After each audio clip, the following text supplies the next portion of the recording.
Many words which have at the end age, ige, ege must be pronounced not as age. That is what we say: language, village, image, cabbage, coverage, passage. No, it is each.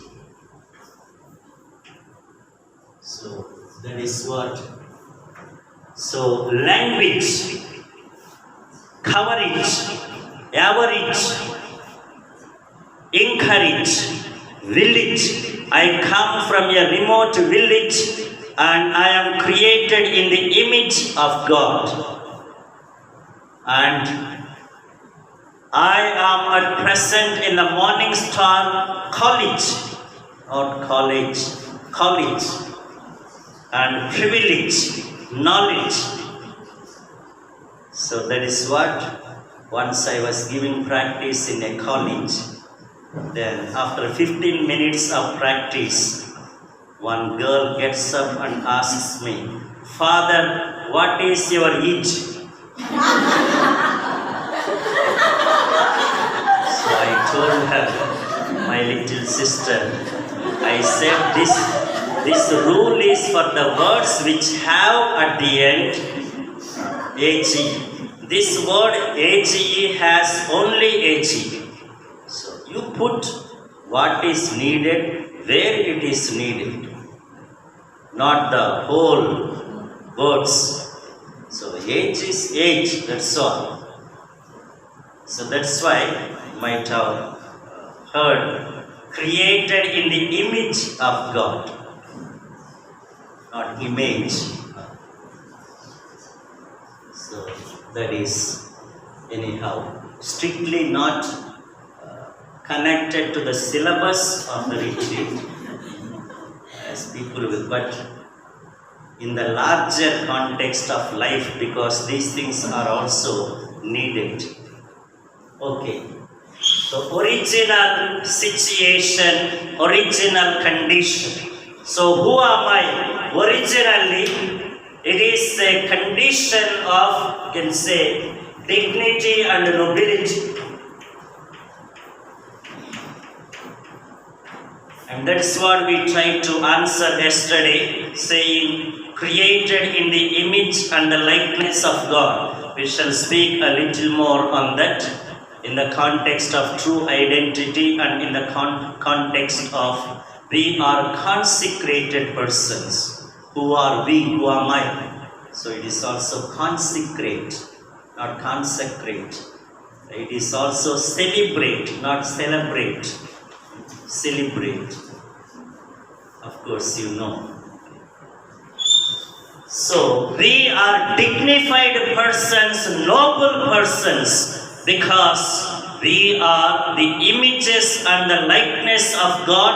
We are children of God. We are friends of Christ, disciples of Christ. We are grace to people. We are indwellings of the Spirit. We are redeemed and we are heirs of the kingdom. See, all these things will clearly tell us that we are not cheap people.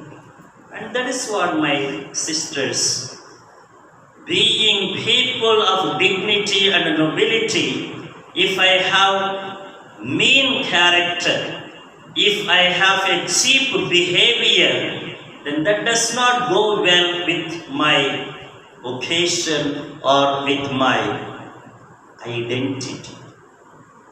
And that's why whenever we fall into cheap tactics, whenever we do cheap things, it is not just a matter of those few actions. It is very much questioning our own identity, and it is belittling our own vocation.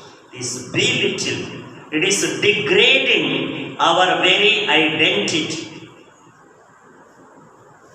So this is what originally we are, but then what happens? Where am I? So what is the actual situation? original condition is that, but actually what we see is something very different. So this is the actual situation. It is more fragility, fallibility, vulnerability.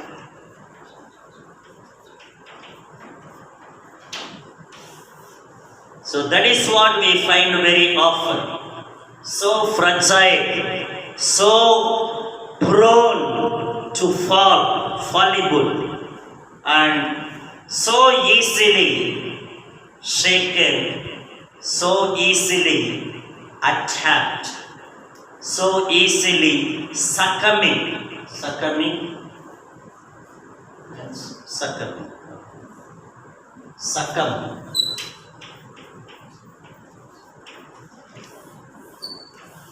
All these are simple words only, okay. Only thing we may not use them, and that's what sometimes when I use a certain word and immediately some fellows say, Father, that word is not there. I used to tell him, my brother, just because you do not know the word, it must disappear or what?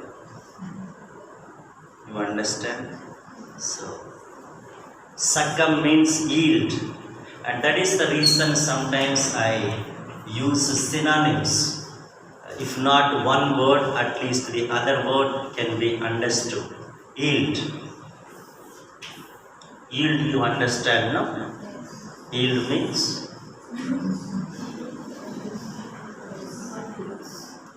yield. At least there are two meanings. What is the meaning in which we used during morning meditation? He yielded to the lesser instincts, I said. So what is the meaning there? And then when you say, this year our crop yielded a rich harvest. That's what sometimes we need to know the context. Otherwise sometimes fellows learn the words and in enthusiasm they will use the word. The fellow learns, so to go around means rotate, no? Rotate means what? Going around. So the fellow says, I rotated the city because I went around. Rotated the city. So, and then pregnant means what? Pregnant means pregnant. Carrying a child, no? Is it not? Carrying a child.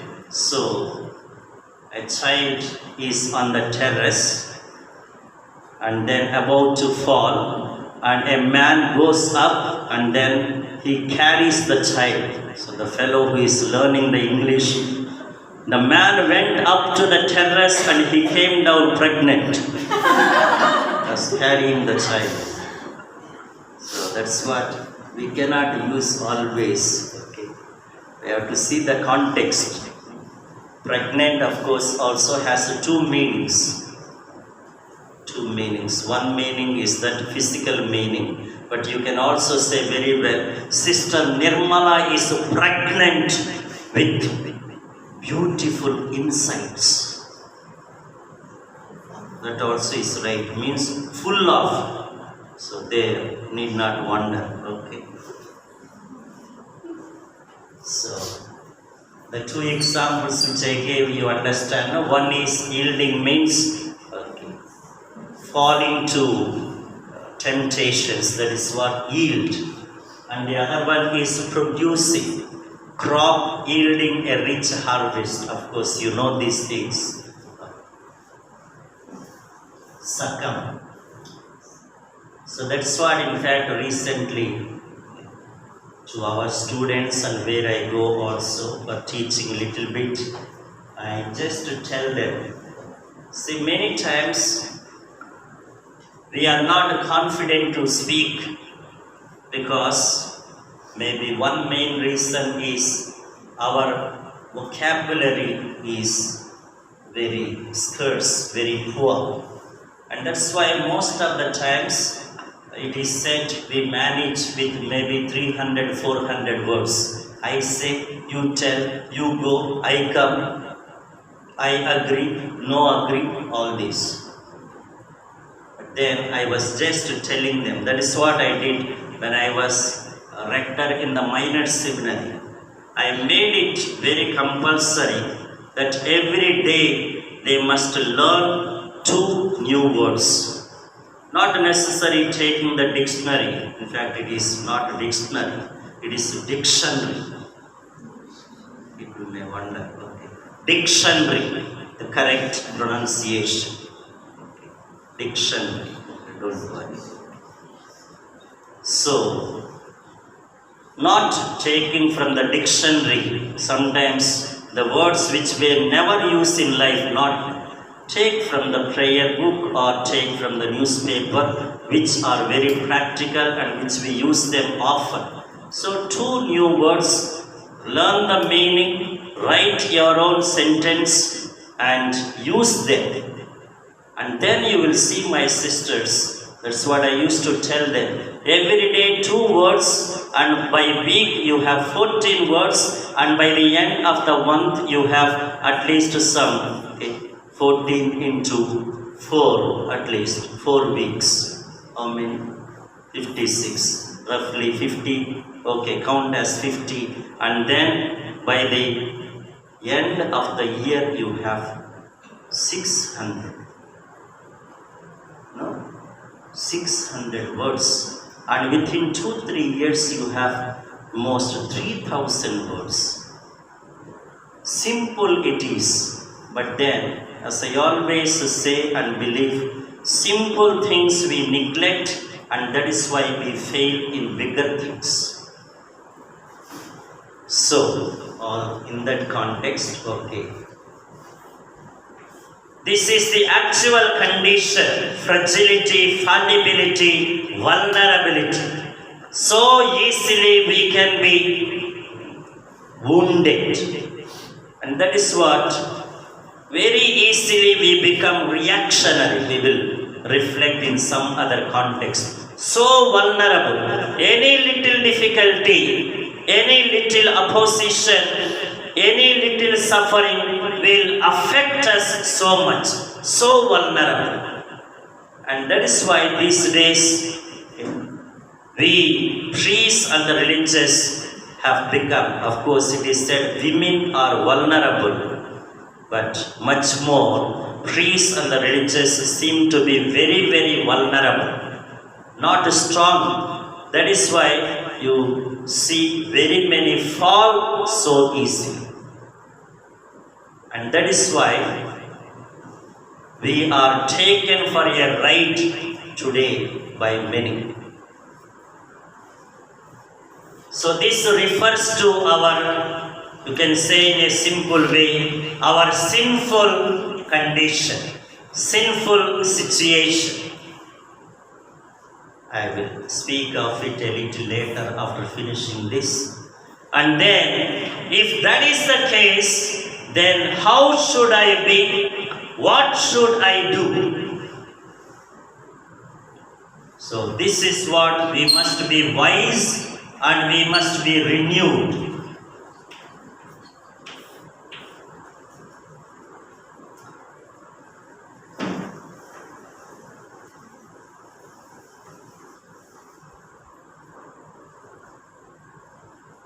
So, it is this we are now examining. We will take this up, those 2 other questions.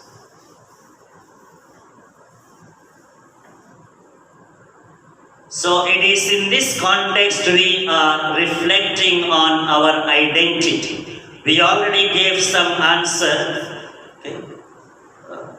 from the Bible, from those 3 aspects. With regard to God, in relation to God, in relation to the other, and in relation to my own self, who am I? So, here we can reflect a little more, my sisters, on before we speak of the true identity, we can speak of false or defective identities. So first, if we are clear what is not my identity, then it makes us more clear about what is my identity. So, false or defective, deficient identities, we have been referring to them once a while, but we shall put it together. So I just give the list, few things, and then we shall speak a little each. So one false identity or defective identity is function identity. Function identity. Then there is role identity, then gift identity, affinity identity, copy identity, and dupe identity. Don't search for these things in the books, okay? Most of the things which I share with you are the classes also, talks. I believe more in self-reflection. And of course, I read lot of books. But then I believe more, because God has given each one of us tremendous storehouse of reflection. And many times we keep it very safe, the brains, so that they will remain safe, so that you can pass them on to generations. Brain system. You know, no? Where it is? It is there. That's what some time back I got some message from someone. Whenever you are using your mobile, use left ear, because right ear means it will affect your brain, and that is, I think, scientific also. So then, I have good many cousins, sisters, and after 2 days, one of my cousins rings up to me, and she was very angry. He said, I received this kind of message. Whenever you are using your mobile, use your left ear. It will protect your brain. And such an important message, why you did not forward to me? I said in a very simple way. I thought it was meant only for those who have brain.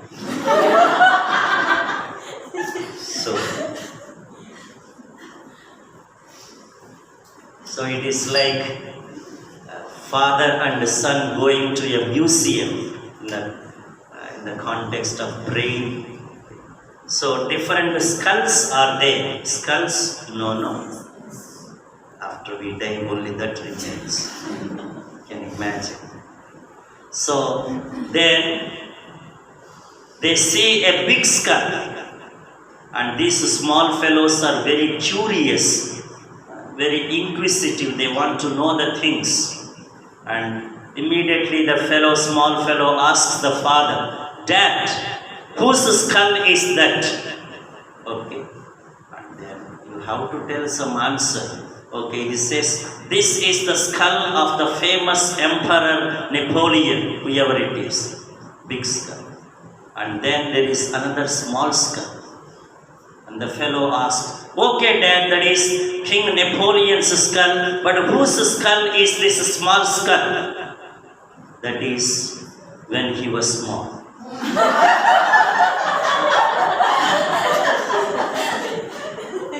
Anyway, at that age it was okay. But you cannot simply fool always like that. I hope all understood. I do not know. Maybe some may laugh tomorrow when they understand. So, function identity. Then what we say? Role identity. Then, what is that? What is that?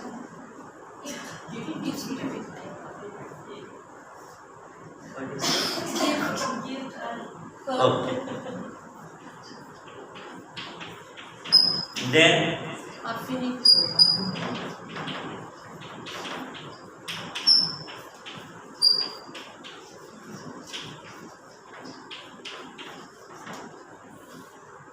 so that is what I understand. So these are either false identities or defective or deficient identities. So we already made some reference to this, if you remember. I may be teaching, but I am not a teacher. I am not. I am not a teacher because teacher is not my identity. But I may be doing the function of teaching because I believe, my sister, there is only one teacher, that is Jesus Christ. I may be mastering others, but I am not a master. I may be guiding others, but I am not the guide. Of course, practically, we use these expressions. Who are you? I am a teacher. I am a professor. I am a guide. I am an animator. I am a formator. But I don't believe in those things. I may be forming, but I am not a formator, because for me there is only one supreme formator, only supreme guide, only supreme master. I may be lording over others, I may be commanding others, but I am not the Lord. I am not the Lord. That's why, anyhow, surely I respect the authorities, I respect the Catholic Church, and that way sometimes we address Lord, Excellency, Eminence, all that. But then, personally, I am not convinced of these things. If I am given chance, the first thing is I will eradicate all these things. Because how many lords, man? Your Lord, my Lord, our Lord. Then, anyhow, that's why what I am trying to say is, my function does not give me identity. They are functions, and that's why I may be leading, because these days you hear seminars on leadership, servant leadership, all this. Okay, very good. So I understand them this way. When I say leadership and leader, it means I have got the duty and the function of leading others, that much. I am not leader, because Christ alone is the leader. Christ alone is the shepherd. I am only sheep. At the most, I am only the head sheep. And at least that's why I insist on this. Because all these things very many times seem to make the people big, great, arrogant. I am the master. I am the teacher. I am the professor. I am the shepherd. I am the administrator. I am the treasurer. We do the functions, that's all. They are not our identities. That's what, when I speak of our identity, as I already said, we'll speak and then we will see. Because there itself we can say, my real identity, I am not a leader, I am not a master, I am only servant, I am only a disciple, I am only a follower. I am only a sheep. This is what already we can think in the direction of our identity. So when I say I am not the master, it will make me to realize that I am a servant, and that will keep me always humble. So that is roughly.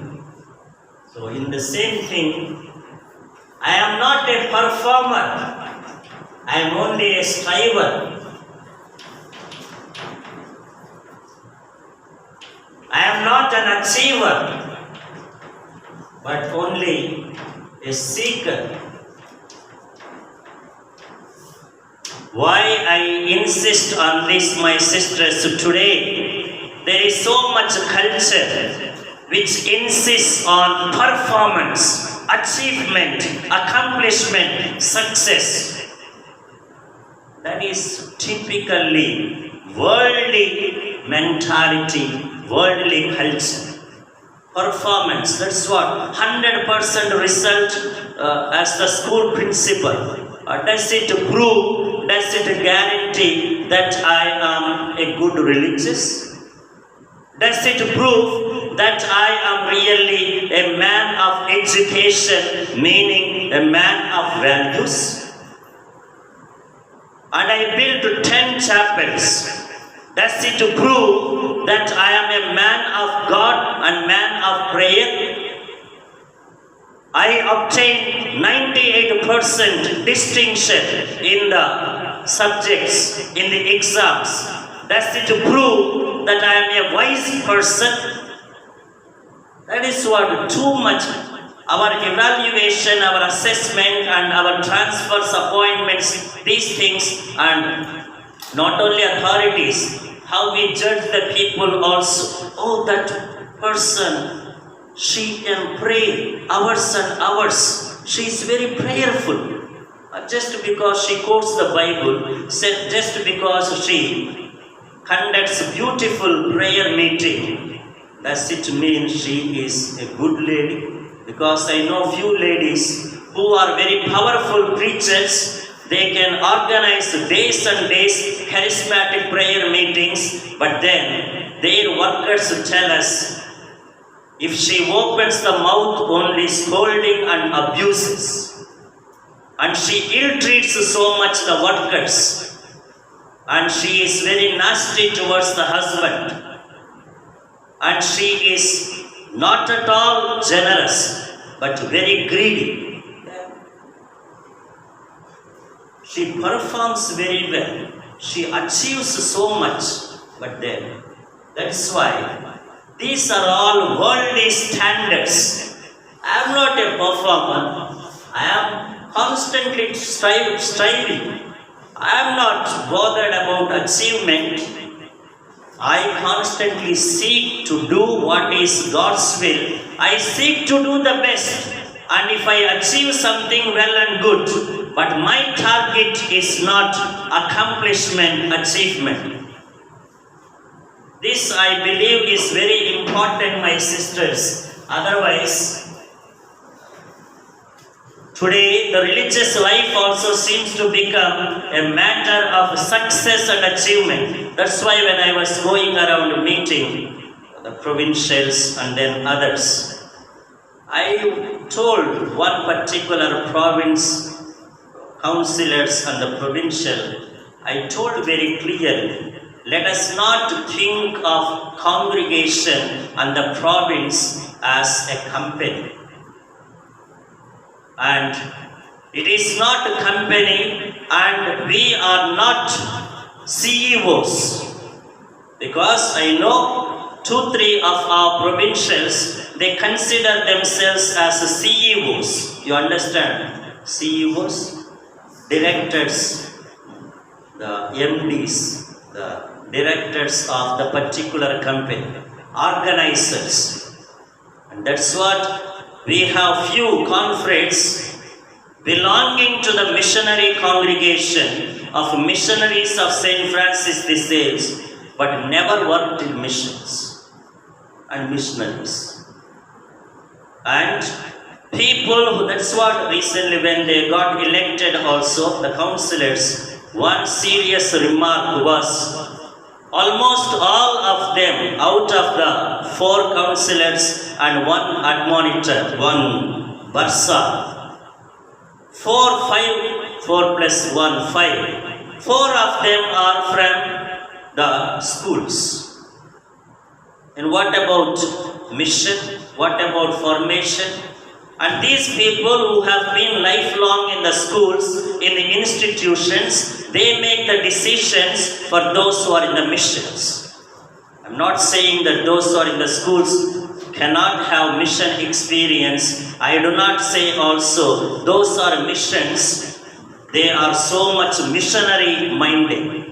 No guarantees, but then what I'm trying to say is so much emphasis to the performance, because these are seen very easy, and that's why this year 100% result we got, and mission what they can put 100%. So that is why I think our criteria must change. It is not mere performance or achievement. The quality of life, the success of the mission does not always depend on the performance and on the achievement. Why I say this? The simple reason is always things do not depend on me, on you alone. Various other factors are there. Various other factors. Now, you may be a junior sister. You want to do so many changes in your mission, in your school, in your community, wherever it is. But then, all the things do not depend on you. And just because you are not able to do those things, I cannot say you are a failure. And that's what, to give again a simple, silly example. When I was parish priest of a big parish, big center with 20 substations, missions. So, always my stay in the parishes was only a premature stay. One parish, big parish, I was there only 8 months, 9th month was the delivery. And the other parish, I was there for about 9 or 10 months, very happy, and then again, expulsion, not expulsion. So that's what I was sent to different places. So when I was the parish priest, then once I organized 4 days prayer meeting, biblical convention. And I made sure, of course, because that was the tradition of that parish, to invite always famous national charismatic preachers. And I made sure I do not invite them. And I invited 2-3 simple lay people, certainly, very good at Bible, very good at witnessing life, 2-3 of them. So, that is one thing. So, I invited all the 20 villages, like this 4 days prayer meeting is going to be there. Please attend. And then 4 days accommodation was made in our school, in our adjacent buildings, and also food also was provided. And so luckily around 2,000 people from all the villages came. And as usual, at the end of the prayer meeting, there was vote of thanks. And that man, he was praising the parish priest, me. Our parish priest organized so well, and it is a tremendous success, a great achievement. Then I, at the end, giving my vote of thanks, I said, thank you for thanking me. But then, you say your parish priest is successful, he accomplished something great, because many people attended. But then I asked them, Suppose if only few people attended, instead of 2000, only 20 people attended. Can you say your parish priest is a failure? You cannot say. Because if I did all that is possible as the spiritual guide, spiritual father, as the parish priest, and if the people do not respond, it is not my fault. Whether 20 attend or 2000 attend, when I do all that is expected of me as my duty, success or failure is not my matter. What is important is I do the best. That's all. So, what I mean to say, as Paul also says, someone plants, someone waters, and somebody else enjoys the fruit. And you cannot say, in this man's time, we had plenty of mangoes, and we had to sell also. It's not his credit. The people beforehand worked for it. And just because in my time there are no fruits, you cannot say his mission is not fruitful. So at very, very wrong criteria, I believe many times people employ. Just, yes, certainly, actions, activities, results, fruits, it is these things which show a person whether he did well or not. I agree when Jesus says also, every tree is known by its fruits, but that does not mean only achievements and activities. Fruits of good actions, fruits of goodness of life, that is the best fruit. Not necessarily structures, activities, accomplishments. That's what Tumma, BA, MA, MPhil, PhD, miserable fellow. When you do MA, it is understood you are doing BA or graduate. Why to put BA, MA, MPhil, PhD? You understand? It's good, these things are needed, of course. But then, as our venerable patron Saint Francis de Sales also cautions us very much against these titles and honors.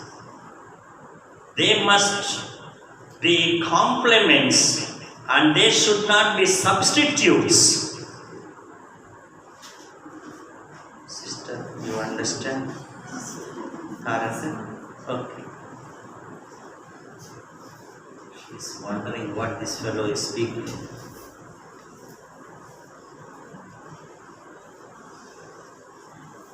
Almost all of you look so innocent. That's what I sometimes wonder whether you understand what I say or not. No, other things you understand, these kind of things. So, and we had one fellow, might have told, one seminarian, typical.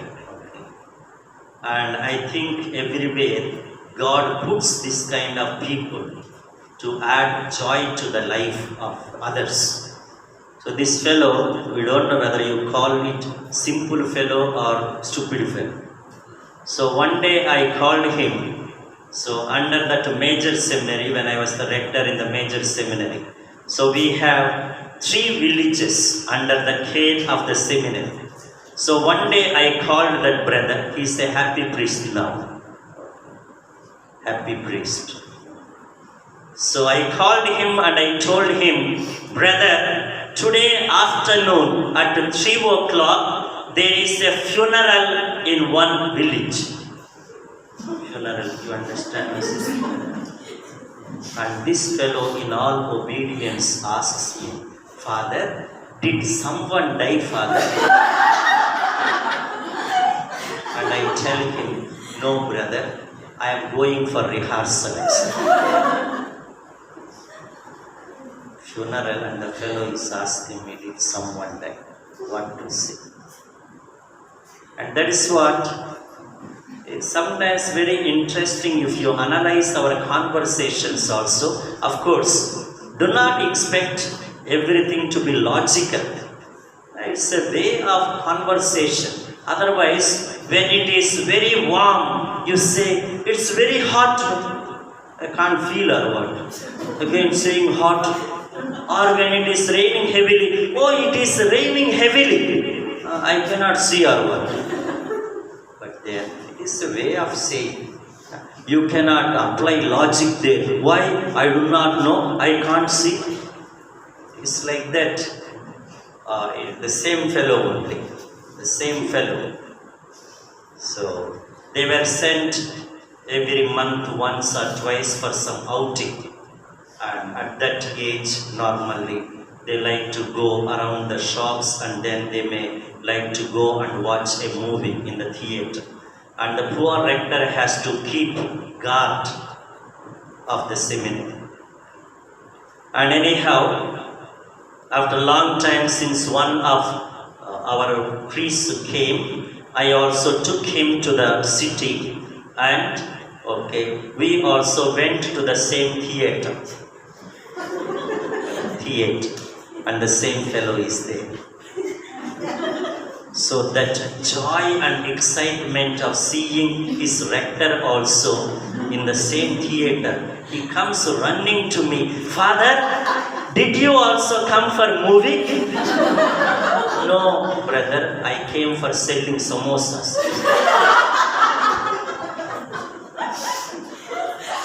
Why we come to the theater? Of course, it's the fellow's intention. It's a happy, and that's why it's a way of saying. That's why we cannot always look for logicality. You understand? Again, the same fellow. Yeah, there are beautiful memories like. So, I was there in the seminary, and there used to be one common college, like Morning Star. Different, some 10, 11 seminaries around. They used to come for classes to that common college. And it's some 7 minutes walk, 7 minutes distance. So that day it rained heavily. And I went for giving the classes, and in spite of the umbrella, I got fully wet. And then after the classes, I was coming back, and the same fellow is there. Walking in the corridor, walking in the veranda. So just imagine the situation. I was having the umbrella, but both the shirt and pants got wet. So this fellow comes running to me, Father, did it rain heavily, Father? I said, no, brother. I took a bucket of water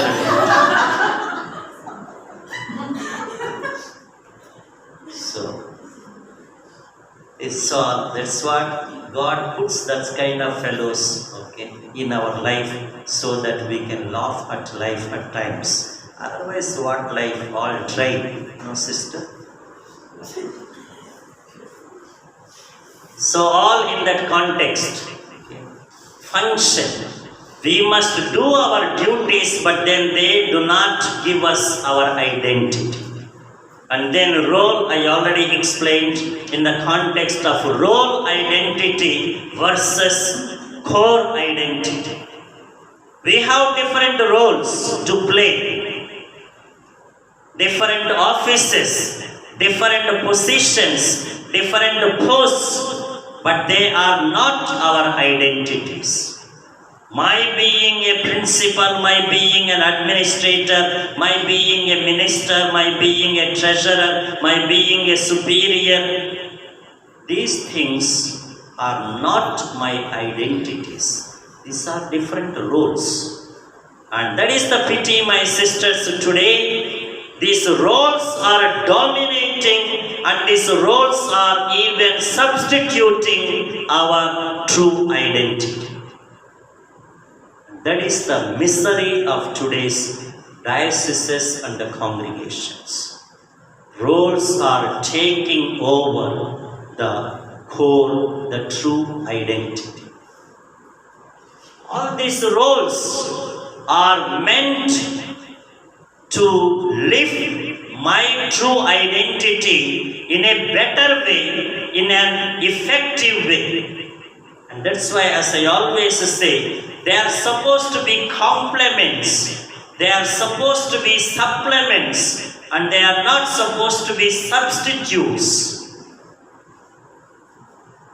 So, this is a very great, these two are very, very great dangers. In fact, all of them, as you reflect. And that is, another is gift identity. What I mean?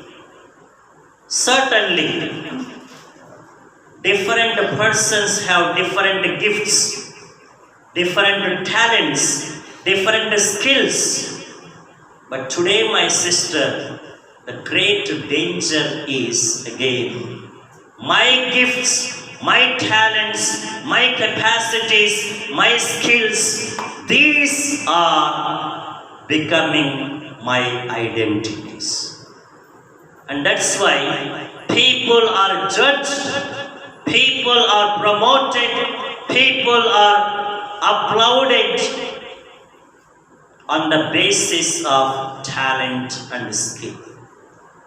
Again, these are very, very important, but all these are only for making me a better religious, making me an effective apostle or effective maybe minister, whatever be the ministry. But these again are not my identities. I may be a great musician, I may be a great singer, I may be a powerful speaker, I may be very good at maybe writing something. All these are not my identities. And the pity today is these are again overriding the true identity. And that's what, just again to give you a simple, silly example.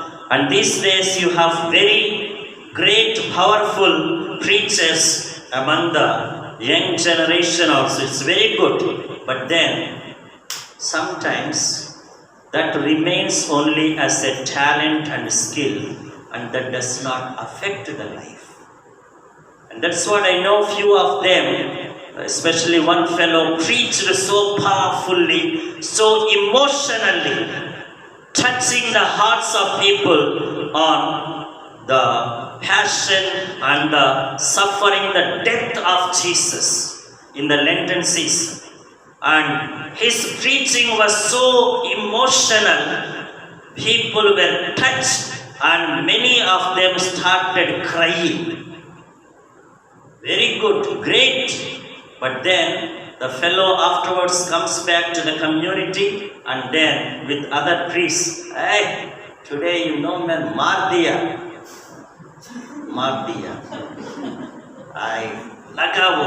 I preached and then people were simply crying, man. Come on now, let us celebrate. Celebrate with this. Miserable. Just now preached about the suffering and death of Jesus.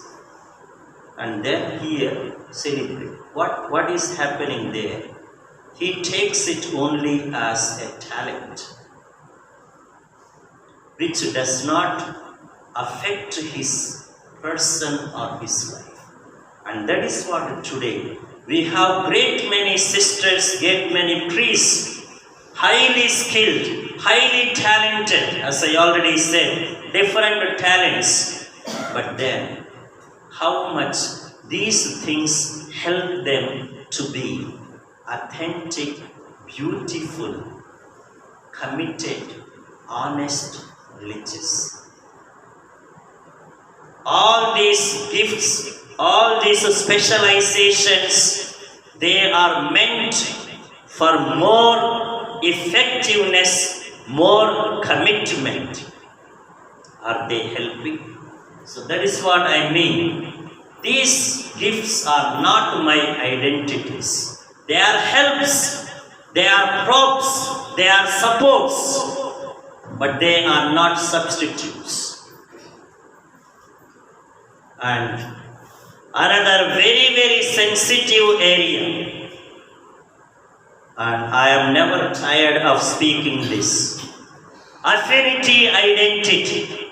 And this is the greatest tragedy, my sisters, today. Greatest tragedy. People are substituting their real identity with the affinities. Affinities, what I mean, as I already mentioned, affinities on the basis of caste, region, state, language, culture, tribe, right, status, position.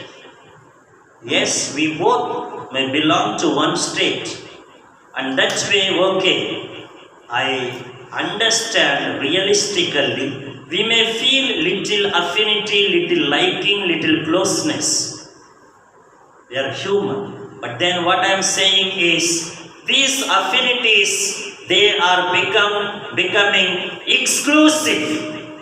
So much so, we both are Andhra fellows, and therefore we shall work together for the interests of my people, to the detriment, to the neglect of the common good, the higher good, the larger good, the province good, the congregation good. That is, I call it a crime. It is not only wrong, it is not only sinful, not only irreligious, I call it criminal. And today that is what happened.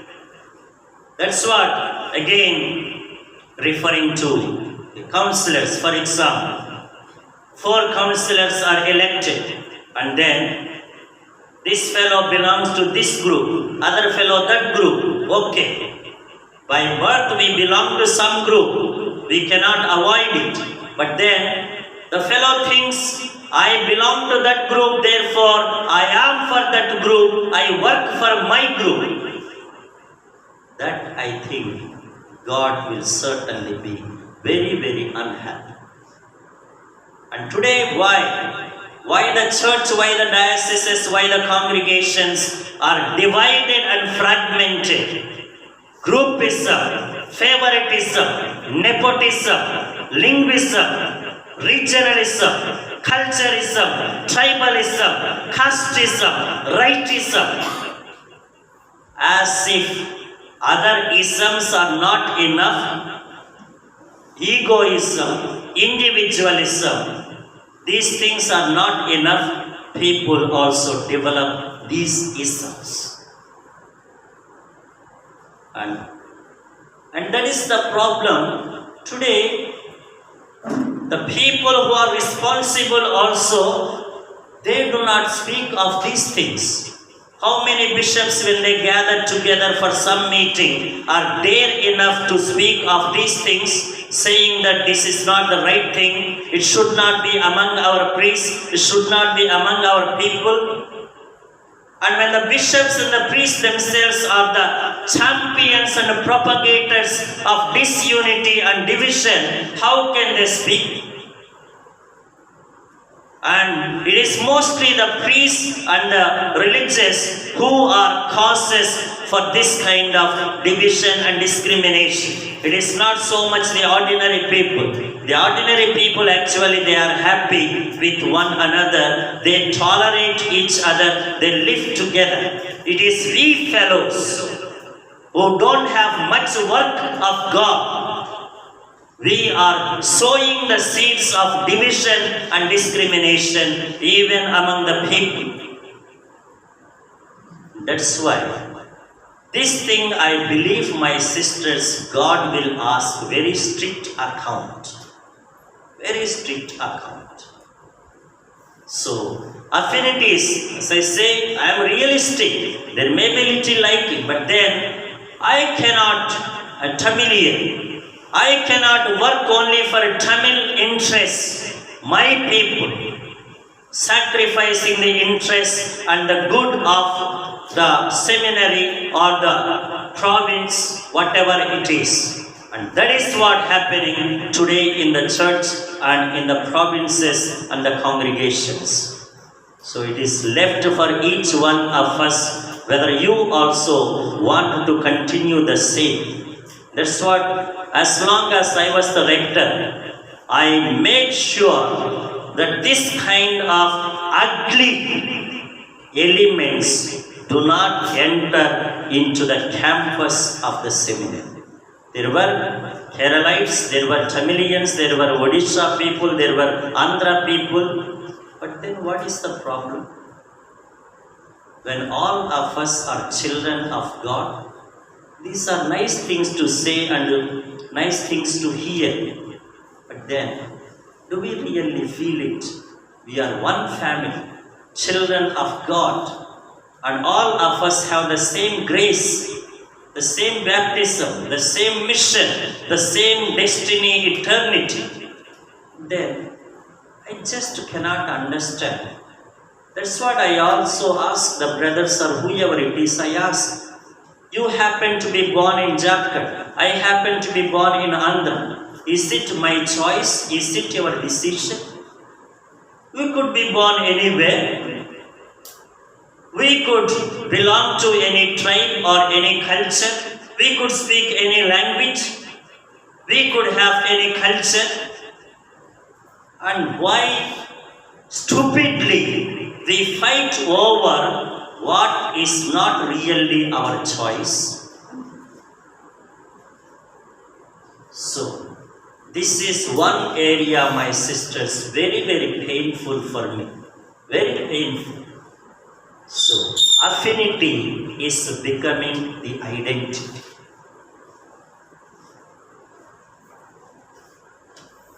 Maybe again we shall speak of it in this context of community life, but more in the context of unity. And then copy identity. So the term itself makes it very clear what it means. Copying, mimicking others, imitating others, especially in the wrong things. Okay, imitating others in the right things, okay. But mostly, that's what the fellow, maybe ordained just 6 months back, a fellow already says, hey, I am 6 months priest. I am senior to that fellow. That fellow is only 2 months priest. But he has already a bank balance of 1,22,000, and I am a senior priest. I have only 1 lakh. Senior, 6 months. And then he has more bank balance than me. Miserable fellow. Before bothering about bank balance, bother about mental balance.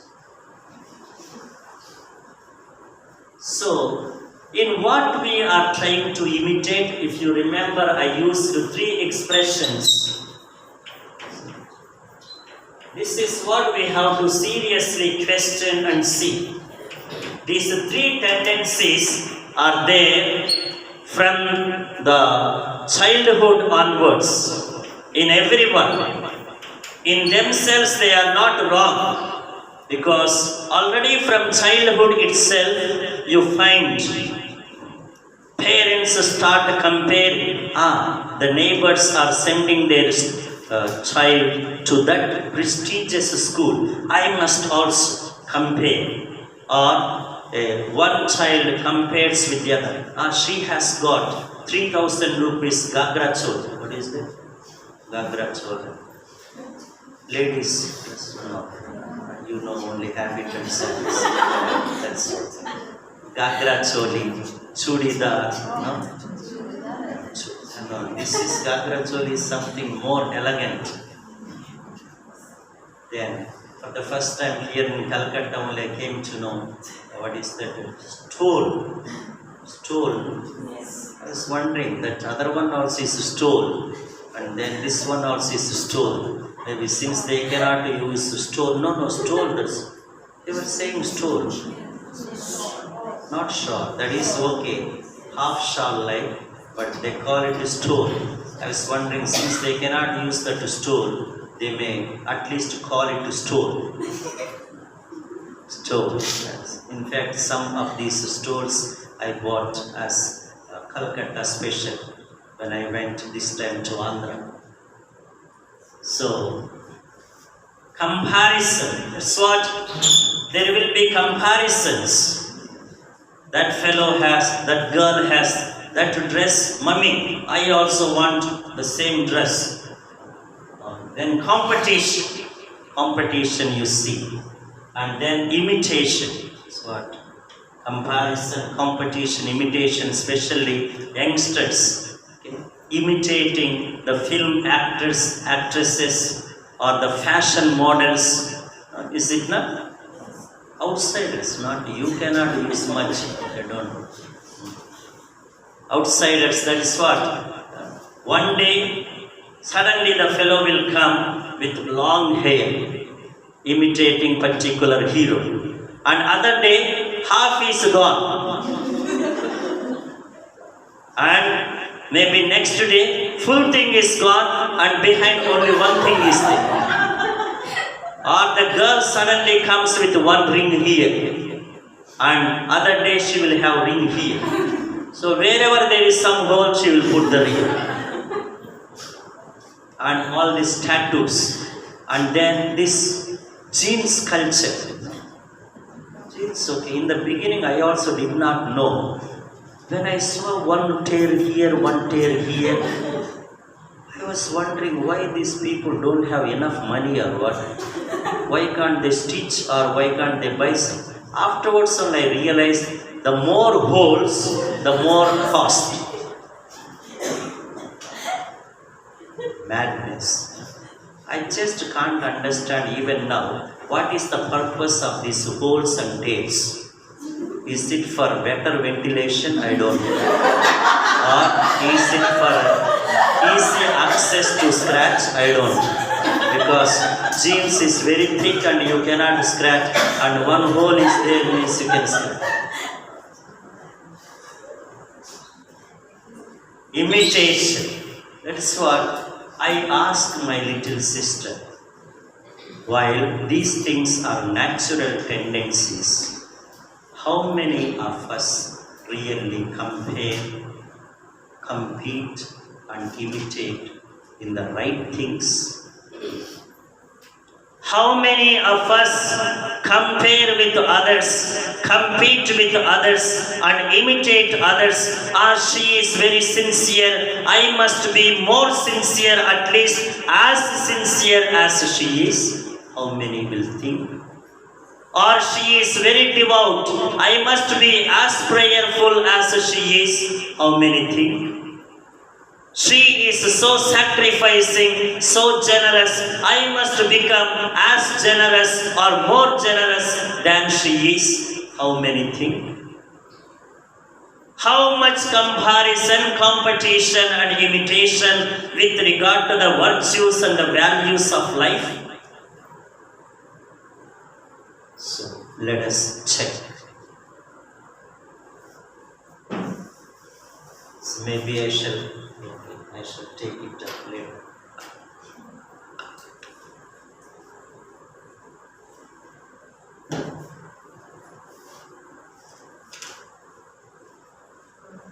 Father, and the Son, and the Holy Spirit, as it was in the beginning, is now, and ever shall be, world without end.